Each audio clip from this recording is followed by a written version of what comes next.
All right, welcome back to Keepin the Comic, and we're diving into another Venom War tie-in here with Venom War Fantastic Four, and it's here where we get to see the continuation of the fight between Dr. Doom and Kang the Conqueror that is being done through their mind control symbiotes that we saw in the third Main Venom War issue.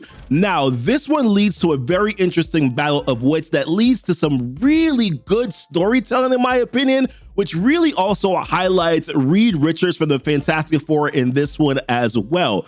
Now, this story picks up with both the Rascal Symbiote, aka Red Goblin, and the Flexo Symbiote still fighting each other right outside of the wrestling arena where both the Brox and Spider-Man are still located. Now, just for reminder here, the Rascal Symbiote, Red Goblin, is being controlled by Kang the Conqueror, and the Flexo Symbiote is being controlled by Dr. Doom. Now, Kang is the one that's narrating this entire thing here so far and letting us know that in 45 seconds that this battle between these symbiotes is going to be over. However, this is a battle between Kang and Doom that has been going on for decades or perhaps even centuries. And as usual, guys, when you're dealing with Kang, the time is going to get a little funky here in this issue, but I'll try to do my best to break it down. Now, one thing that he does mention here is that this battle between the symbiotes, although inconsequential, is a decisive end-game time manipulative chess match between Doom and himself, a scheme which had Doom deploying the Flexo Symbiote as a counter move to his.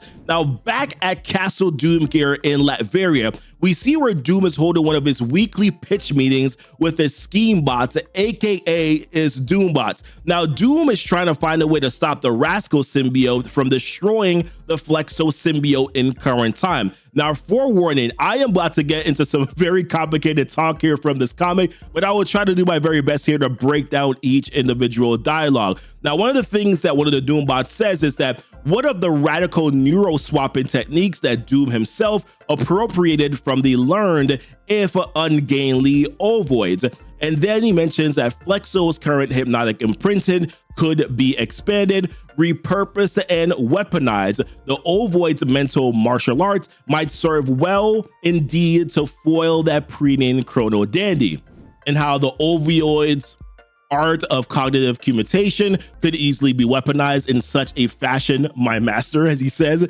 And then another one says this Flexo's crude intellect would require more extensive magic, enhanced hypnosis, my master. Now, pretty much I gotta just try to break this down a little bit here. Dr. Doom has learned mind swapping techniques here from the ovoid, which is the way that he's controlling the Flexo Symbiote. Now, the ovoids are an alien race, a race that is known for their ability to transfer minds. This lets him take over someone else's body or mind. And like I said, he's using this skill here to control Flexo, a character that he mentions here has crude intellect, meaning Flexo is not very sharp or independent-minded, making him easier to manipulate. Also suggests here that the basic level control that Doom has over Flexo, likely of course through hypnosis, could be upgraded. This will mean that using even more advanced mind control to make Flexo a more effective weapon so that they could use that to purge the Rascal Symbiote from the Kang control. Now, the ovoid's technique of cognitive mutation, which is their mental martial arts, as he mentioned, of swapping or controlling minds, could be turned into a weapon. This technique might help Doom to use Flexo in battle to possibly defeat, of course, their current enemy, the Chrono Dandy, as they mentioned. It's pretty much basically a term of a time manipulating, basically talking about a vain opponent, which of course is most likely referring to Kang the Conqueror here. And then they mentioned the magic enhanced hypnosis. So since Flexo isn't naturally intelligent or resilient, he requires stronger magic enhanced hypnosis to keep him under Doom's control and to ensure that he's effective in the fight against Red Goblin, to make sure that he's actually effective in that fight. I hope I didn't make this more complicated. Let me know in the comments. So Doom mentions how he thinks that this is a viable option and it is Doom worthy. But here is the thing. This entire time, Kang has already put together countermeasures himself and has already seen this Doom plan. Now, back at his Chronolopolis, he is sitting in a time loop right now. And as he mentions how periodically every Kang must pause his conquering to weave himself into a repeating time loop to spend subjective years, decades, or centuries while crafting thousands of endlessly hyper plans, as he calls it, for his unlooped Kangs to follow on later on and to use, giving him the name, as he puts it, He Who Schemes. Now, it is here where we get to see him implement one of his weaponized time loops against Doom.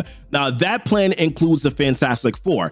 Now, from my understanding, I believe this is a past Fantastic Four team who he decides to hijack while they are in time-traveling adventure themselves using their chrono vehicle. Now, here, he's going to take the Fantastic Four, place them in a branching alternate timeline, twist it back on itself, and then put them in an endless resetting time loop for 5 minutes at a time, which was about how long it took for the team to be convinced to actually help him. Now, you might ask the question, how was he able to convince them so easily? Well, it wasn't, because according to him, it took him hundreds of playthroughs, researching hundreds of optimal dialogue variations to find just the right way to persuade them, although of course they did it reluctantly. Now, this is diabolical if you think about this, right? Because trapping them in an endless time loop is so savage, but he who schemes, it suits his plans perfectly, so he doesn't really much care. Now, meanwhile, the game, as he calls it within the game, the fight between Kang's Goblin and Doom's Flexo has now approached the final 30 seconds, right? So 50 seconds has passed so far in that current time. And then 80 years prior to this, we see where Doom first met with the Flexo Symbiote and where he begins to hypnotically encode the Ovoid's mind-switching neurojutsu. But before things could get too funky, here comes Kang's weaponized loop in the Fantastic Four. And as Kang says, unfortunately, the good doctor's plans is now doomed. Listen, Kang got jokes, you hear me? Which leaves Flexo saying metal face, as he so affectionately calls Doom. Now, what's also messed up here as well, Doom hates Reed Richards, right? So that's also one of the reasons why he chose this team. Now, Doom tries to escape the team, but every time when he jumps to a different time frame, Kang just revisits the Fantastic Four's time loop and dispatches them into intercept here Doom again and again and again, which basically leaves Kang's victory pretty much secure, right? And then Kang offers even more insight into what's going on. Now, although Doom keeps sending bot after bot in place of him due to the time tracking gear that Reed Richards installed in his time sled, it keeps locking onto him every single time whenever he goes anywhere. Now, Kang knows that in the grand scheme of things, once again, that this particular fight here is insignificant, but within the broader context of their fight against each other, this will serve as something that will continuously infuriate Doom, because he knows that he and the scheme bots, that he will not be able to figure this thing out, which is just messed up when you think about it, because let's just use symbiotes, let's just use a full team, and whoever gets caught in the crossfires for essentially what is a pissing contest for both of them, like, it just doesn't matter. It's just about who wins. Oh my goodness, it's ridiculous. But the one thing that Kang did not plan for was a little variable that the Fantastic Four would present. So Sue Storm starts to realize that on one of these loops that something is bothering Reed Richards. Now, when she asks him, like, yo, what's going on? He reveals that he has realized that Kang has trapped them in an endless time loop and how they've been stuck there for a very long time. The one reason that Reed could give as to why he even notices that he's in a time loop in the first place, he has considerably more time travel experience than the rest of the group. Also noting that this Kang iteration that they're dealing with is a little bit too arrogant and sort of undiscerning to have picked up any hit that Reed is now fully chrono aware, which is something that they can use to their advantage. Now, to be fair, it's not like this happened quickly for them, right? Reed did mention how they've been in this time loop here for roughly 100 times before, and now he's noticed that the hurried explanation of the Flexo-related Doom scheme that Kang keeps on talking about, that it kept on changing slightly every single time, and Reed thinks it was for entertainment, but in reality, what I think is that because Doom kept on jumping time frames, that's the reason why Kang kept on kind of changing the story up a little bit. So this is when Reed mentions how in one of their next time loops that they should specifically find out what Doom's actual plan is.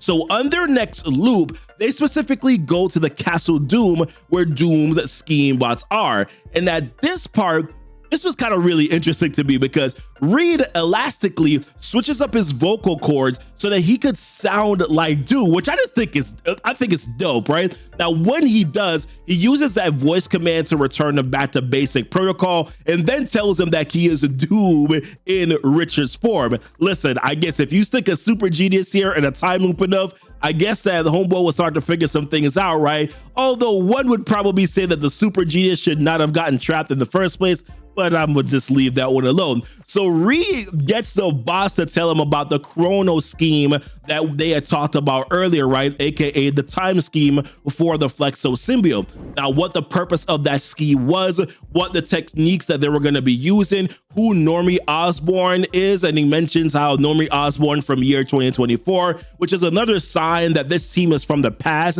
and how this scheme should purge Kang entirely from the symbiote's hive mind. So Reed, believing he has everything that he needs, including identifying the lesser of the two evils, decides to now enact his plan. Now, first part, when Kang shows up again, the team ain't going for that, right? I just love right here how Thing calls him Chrono Dandy, which of course is something that we mentioned earlier, right? So I just thought, once again, that was pretty funny and nice sort of way to kind of reflect back to something that was said previously before in the issue. Reed attacks his ego, saying how it's insulting that they weren't even manipulated by the Conqueror himself, even calls him the lesser Kang variant, delighting in his own cleverness, calling himself he who schemes. I just thought it was really funny, man. And it really lets him know that he has successfully upgraded the time tracking gear to backtrace King's home time loop, aka Chronopolis. By the way, if you hear any yelling in the background, I got my kids here, so forgive me.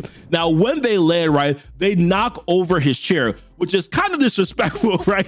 But Johnny and Ben, they go on the attack. Now, when Ben goes to clobber, Kang puts up a shield, and then Kang creates a time loop that keeps clobbering Thing over and over and over again. Man, Thing is always like the punching bag for everything, right? And then he uses that same loop on Human Torch as well a little bit later on. But they just served as a distraction, both Johnny and Ben, because over on the other side at the end of the fight here, Sue is putting up a shield while Reed is trying to crack Kang's time loop panel, something he learned how to do while being stuck in that time loop for years. Now, Kang, of course, thinks that it's silly of him to think that he could even get past his security in the first place, but Reed had a plan up his sleeve. He used his powers to elastically configure his brain tissue in order to match Kang's neuro signature. And this is when Reed lets Kang know that this was not the first time that he visited his home, Chronopolis.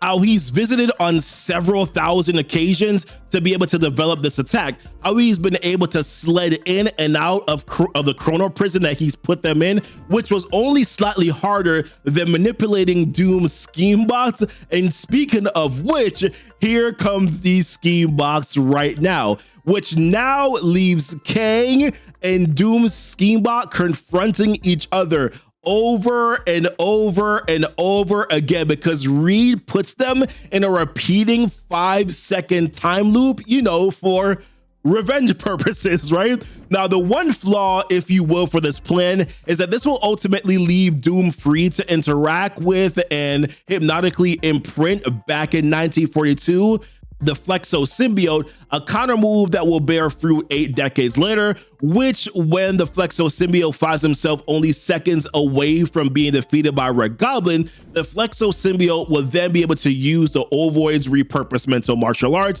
which will then purge Kang's influence from the Rascal Symbiote in one fell swoop here, which, as we see later, the Red Goblin Symbiote is now back to normal. Well, as normal as can be, right? And the Fantastic Four know, of course, that Kang will not stay in that time loop forever, but that's not a major concern for them right now, because in the meantime, they have their own time travel plans to attend to. So personally, like I said, I really like this issue. I thought really good storytelling here, good callbacks to a couple of things that they've done specifically in the issue themselves. All right, so what do you think about this one? I'm telling you, some of these tie-ins have actually been better, in my opinion, than the main Venom War storyline itself. I thought this was really good storytelling and good use of characters, and in a way, not a complicated overuse, not a complicated way, I should say, of using time travel. Was fairly easy to understand, right? So let me know what you think about this down below here in the comments. Check out our playlist here for all of the Venom War